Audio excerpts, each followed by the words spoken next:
Ms. Aroma Modak. She is a psychologist and a coordination in research and training in Manav Zameen Foundation. And her today's topic is about mental well-being, a journey of mind. Thank you so much. I hope I am clearly audible. Yes, ma'am, you are audible. Just let me share my screen. To one and all, I convey my heartiest congratulations to Jax Foundation and NAPS for successfully conducting this National Psychologist Summit in this hour of crisis where mental health is at stake. So in accordance to the theme of the summit, I am presenting my viewpoints on the topic mental well-being, a journey of mind.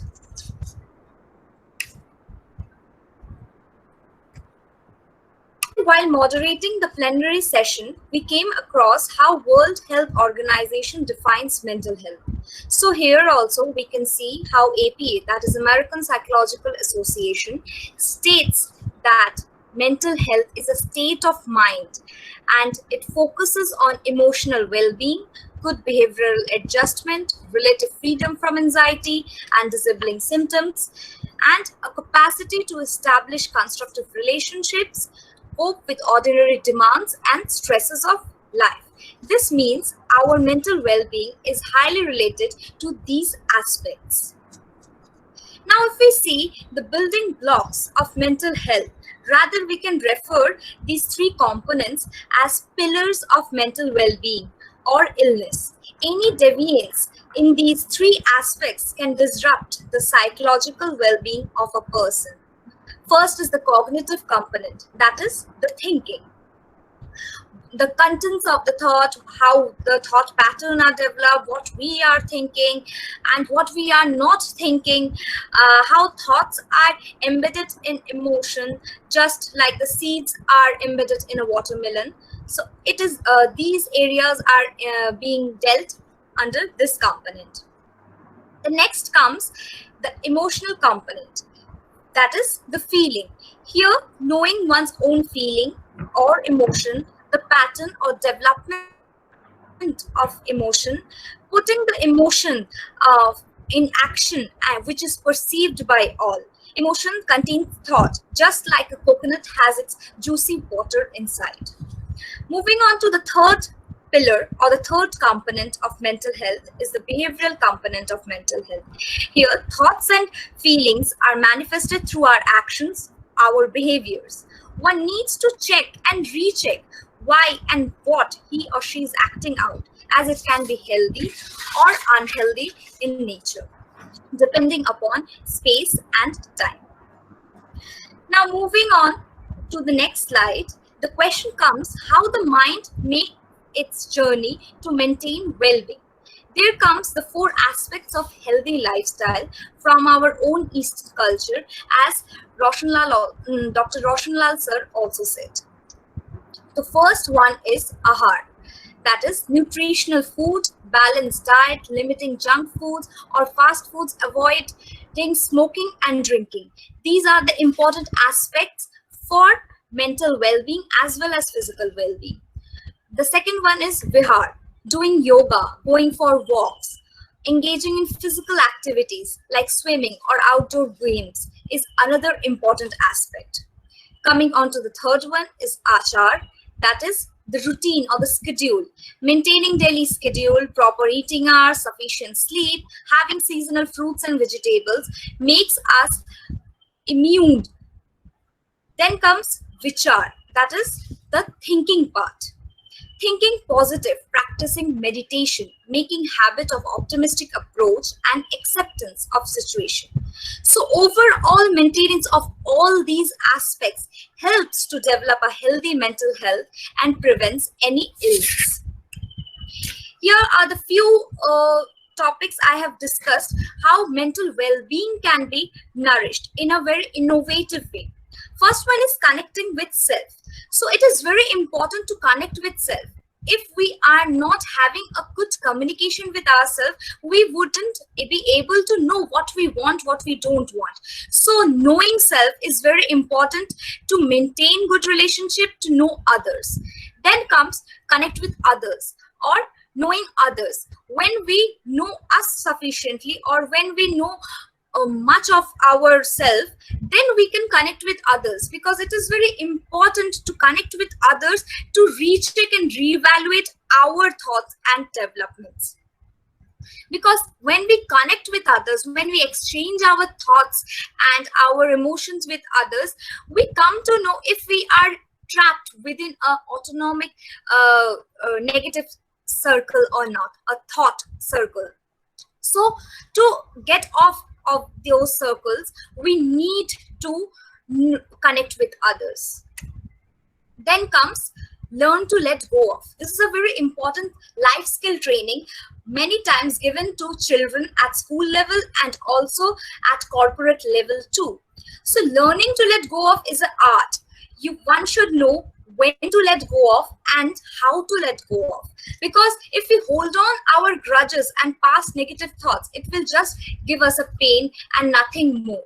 Learning the components from those things and then letting go of that event or that situation is very important to move forward in life. Next comes live in present moment fully. So living in the present moment helps us to build hope in us.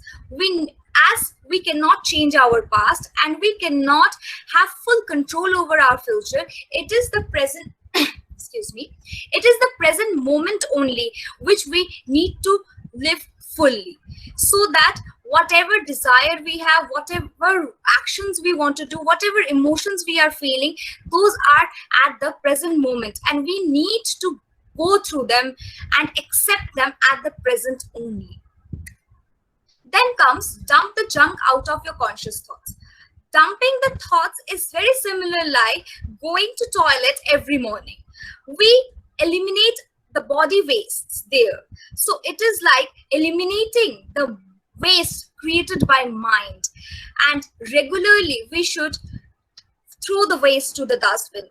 The what waste? The negative thoughts that get in us, the negative emotions, because we cannot control and we cannot avoid the negative thoughts keeping up in our mind, popping up in our mind. But yes, we can regularly declutter it. We can regularly throw it away so that we can start anew. So we can start every day in a fresh mood. Then comes acceptance. It's again a very important skill. Once we accept ourselves, then only others will be able to accept means our own selves. If we are unable to accept our own self, how will others then accept ourselves? They won't be able to accept us. I can give you one example. I have a client who is suffering from some sort of inferiority complex. Because of what? Because of he has some bodily problems. He is a bit different from his other friends. So from these things, he is unable to accept his own self. If he is unable to accept his own self, then how will he convince that yes, he is up to the mark? So others will not able to accept him also. This is how, that's why we should accept ourselves and the circumstance also. Without accepting the circumstance, we cannot move on. Then comes assertiveness. Assertiveness is a very minute skill which we need to show often in maybe in our professional life, maybe in our personal life. Being assertive means not to be rude, not to be impolite, but stating your fact, stating one's fact boldly, so that the person in front of you understands that yes, whatever you are saying is a strong point and you believe it. You are very much confident about that. So being assertive many times helps to keep the discipline in yourself and helps the other to make yourself clear. Then comes the empathy, the empathetic understanding, that is looking through others' eyes or walking in others' shoes. But is that only that we put other shoes and keep on walking? No, it is not like that, because we need to what to say, we need to come to their shoes as well as to our shoes. We cannot just keep on looking from their perspective only. We need to balance between their perspective and our perspective, but definitely we need to see from their reference also, else we won't be able to identify what the situation actually is. That's why most of the conflicts occur when we are not able to show the empathy that is required. Next, coming on to properly channelizing negative thoughts and emotions. It is very important, especially in these pandemic days. We are having free telecounseling from various organizations, and many often people complain that the person whom we are living with wasn't like that, but that person has suddenly changed in last a few months. What has happened? The basic problem is that that person may be unable to channelize his or her emotions and thoughts in a proper way. Maybe that person was working as some professional, and as he or she has been stuck at home, unable to work properly, so he is not able to, or she is not able to convey his thoughts, his emotions in the way he used to do on regular basis earlier. So giving others a better way to channelize thoughts and emotions, and also identifying that how can I myself channelize my own thoughts and emotions in a better way without being aggressive, without being very timid, because assertiveness is important also. Next comes focusing on self-care. Yes, take care of yourself. If you don't take care of your own self, how will you take care of others? If you are not satisfied with your own self, how will you get the satisfaction from others? You will be disturbed in each and every relationships. You won't be able to get contentment from everything that you do. So taking self-care, again, it's a kind of an acceptance also. Accepting what I am, how I am. I may be fat, I may be thin, I may be too tall, I may be too short. Accepting that and taking care of that, because nature has provided with that thing and we cannot change it. But what we can do, we can accept it and make others realize that they too need to accept that. Next comes express your gratitude. Either negative events or positive events, every event has their own lesson for us. So expressing our gratitude to each and every event, each and every person who is contributing in making us more experiential in our day-to-day life, it is very important. Later on, I will come to gratitude journal. There I will try to explain how we can express our gratitude in an appropriate way. Then we come to setting appropriate boundaries. So it is very important to set appropriate boundaries. When the boundaries are crossed, most of the the conflicts, most of the problems, issues arises from there. If we set a proper boundary and tell it assertively to our near and dear ones that this is the boundary, they need not cross it, then we can maintain our relationships very smoothly. Being mentally well and physically well, it helps us to know our boundaries and to let others know that this is our boundary and you should not cross it. Here, these are very common checklists that you can see therapists many a times uses, though these are used maybe in typical counseling sessions sometimes, but here I would like to let you know that you can use it in your own way too sometimes, so that you can check and evaluate your own self, that are you deviating from the normal task you do every day? Are you deviating from what you are?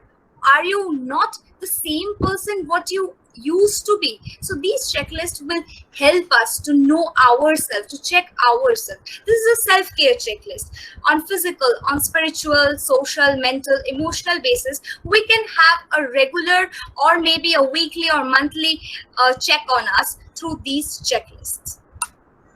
This is a kind of a emotion tracker. As you can see, it's divided into days, Monday, Tuesday, Wednesday, and like that. So each day, how are you feeling? You can divide it in hours also, maybe morning hour, afternoon hour, evening hour, night hour, and just keep a track of your emotion. When you feel that, okay, I'm not feeling bit good today, or something is not good, or something is happening, I am not feeling the way I usually feel. So then this checklist may work for you, then this tracker may work for you more, to keep a track on regular basis or on weekly basis. How do you feel? Is your feeling getting deviated? It's very normal to feel from this continuum, or from this end of the continuum to this end of the continuum, because we need to feel the full range of emotions being a normal human being. But keeping a check if we are either too extreme to our emotion, or if we are continuously at only one end of the continuum and not able to travel through the continuum, is very important, and this tracker would help to keep a check on that. Next comes stress relief activities. This can work as a de-stressor. So using our five senses, eyes, nose, touch, taste, and hearing, the ears, we can de-stress ourselves.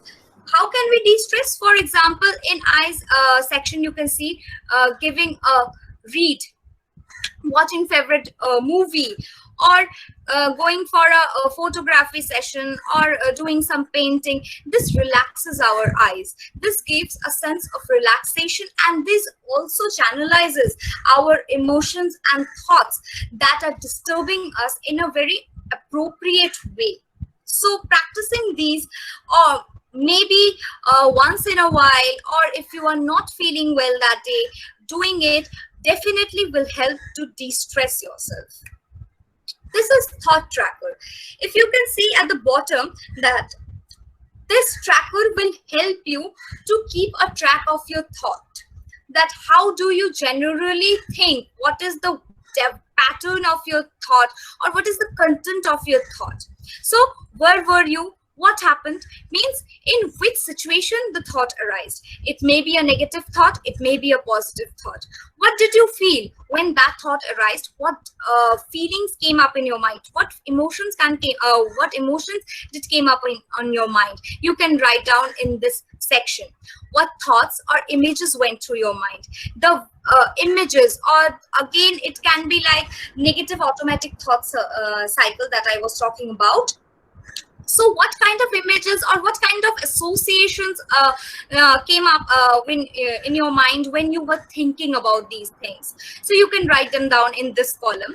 Then comes what evidence is there that supports the negative thought. So here the evidences, the proofs that yes, this negative thought is coming due to these reasons. Again, the next column will be these negative thoughts are not coming due to these reasons. Means the first column would be for the negative thoughts, and the second would be against the negative thoughts. The evidence is the reasons which doesn't give rise to this negative thoughts. Then weighing them, which weighs more? Are the against reasons weighing more, or the for reasons weighing more?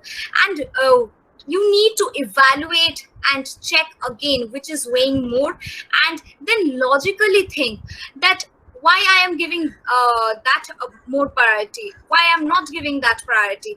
So again, you need to ask why questions. Why this thought is coming?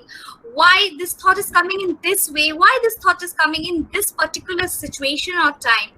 And then how do you feel when you consider more balanced thought? When you choose one thing, that when you see, okay, my right side balance is more, or my left side weight is more, then if any new emotion or any new alternative thought is coming up, writing them down in this column would help to keep a map kind of structure, a track on your thought. And this thought structure or this thought tracker is generally practiced by CBT practitioners in their therapy sessions.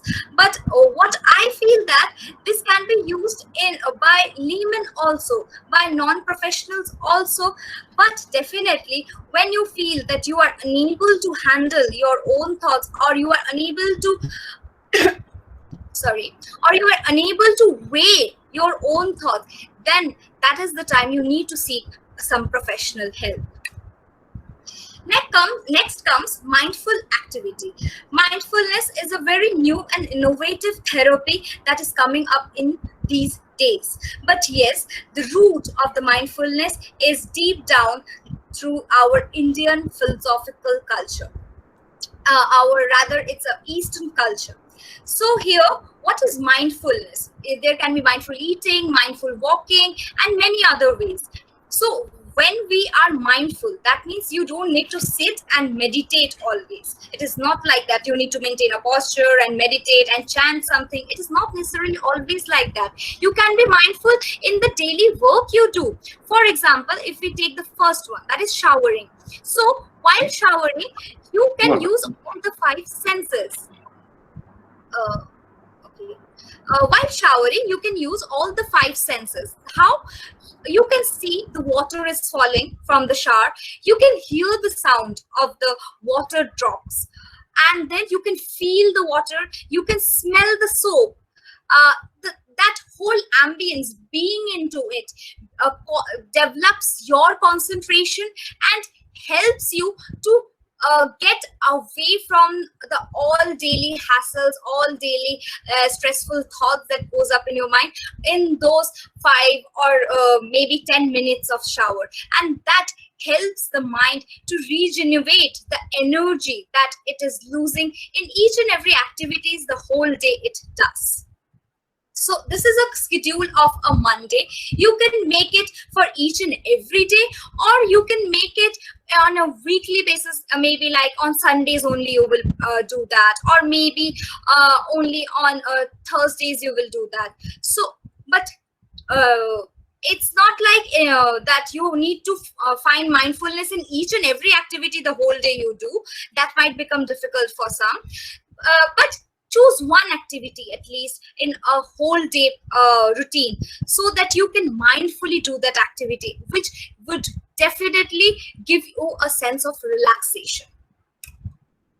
And this is what is the gratitude journal I was talking about. So here is morning gratitude. As you can see, 10 things you can list at the beginning of your day that you are grateful to, that you wake up to this beautiful morning, or that you have this task to do, and you are fortunate enough that you would be able to do these tasks, or you are fortunate because you have been given the responsibility to do those tasks. Then what I'm learning from my challenges, the negative situation or the negative past events that happens, or the obstacles, struggles that you face, what lessons they taught you. You can write these in this section. Then come people I'm grateful to. Whom would you like to give thank in your life, or maybe on regular basis? It can be like a bus driver, because he stopped at the stoppage you were waiting, and or maybe it can be a cab driver, that he took you on time to your office. So it is not necessary that you have to show your gratitude for big things. You can show gratitude for small things also, for minute things. Maybe a gratitude to your maid because she helped you today to chop up the vegetables. But maintaining a gratitude journal will give a ray of hope, would give a purpose, a meaning to your life, that yes, you are not helpless, you are not alone in this world. There are many people related with you, and they are in always helping you out, or rather always connected with you. Then comes my last slide, that is the new therapies which are budding in this time. Is the art therapy, drama therapy, music therapy, dance therapy. These are all performing art therapies, and these therapies are being used very often nowadays, because these therapies are not only helping in clinical scenarios, but these are also helping in our regular day-to-day basis. uh, getting engaged to some form of art, maybe in a drama, or playing short skits, or just humming some music, or doing some moves, does de-stress you from your regular hassles.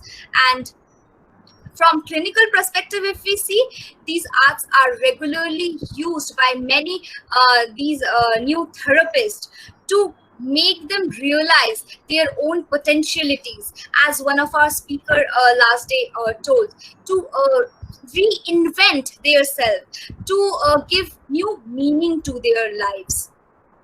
On this note, I would like to express my thanks for patiently listening to me. And I would also like to make you all remember that soon on 10th October, we are having World Mental Health Day to propagate the importance of mental health and innovate our minds in more new ways.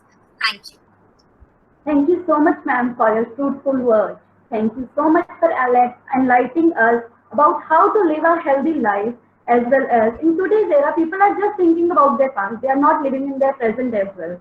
So people are just stressing out. They are just stressed out about everything, that how we will do this and that, everything. Thank you so much for enlightening us that how we can de-stress us from our day-to-day life, as they are just living in stress and everything. They are not enlightening their life, day-to-day life. Thank you.